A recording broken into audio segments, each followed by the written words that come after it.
কখনো কখনো মেঘ আকাশে থাকে না, পাহাড়ের গায়ে এসে বসে।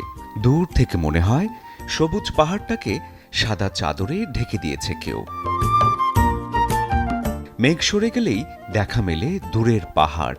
এমন সৌন্দর্যের দেখা পেতে ঢাকা থেকে রাতের বাসে রওনা হওয়া যায়। সকালে বান্দরবান শহরে নেমে যাত্রী সেবা কেন্দ্র থেকে গন্তব্য অনুযায়ী চাঁদের গাড়ি কিংবা জিপ ভাড়া করলেই শুরু হবে পাহাড়ের যাত্রা। রাস্তা যত উপরে উঠবে ততই কমবে শহরের শব্দ, বাড়বে সবুজ। আর বর্ষায় সেই সবুজের ভেতর হঠাৎ মেঘ এসে দাঁড়ালে মনে হবে পথটাই বুঝি মেঘের ভেতরে হারিয়ে গেল। নীলাচলে দাঁড়ালে নিচে ছোট হয়ে আসে শহর, সেখান থেকে মন চাইবে হাওয়ায় উড়ে যেতে। আরেক পর্যটন স্পট মেঘলায় আছে লেক, পাহাড় আর ঝুলন্ত সেতু। ফ্যামিলি ট্যুরের জন্য একদম পারফেক্ট প্লেস। আর তমাতঙ্গির পথে পাহাড়ি রাস্তায় বদলে যায় পুরো দৃশ্যপট।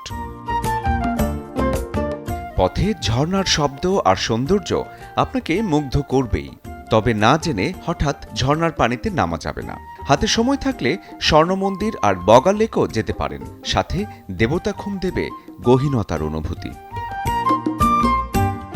তাই এবার নেক্সট প্ল্যান শুধু বেড়ানো নয়, অনুভূতি জমানোর ট্যুর হোক। বান্দরবান তেমনই এক অনুভূতি। ফিরে আসার পর হয়তো মনে হবে শহরে ফিরেছে ঠিকই, কিন্তু মনটা এখনো আটকে আছে পাহাড়ের কোনো এক মেঘের ভেতর।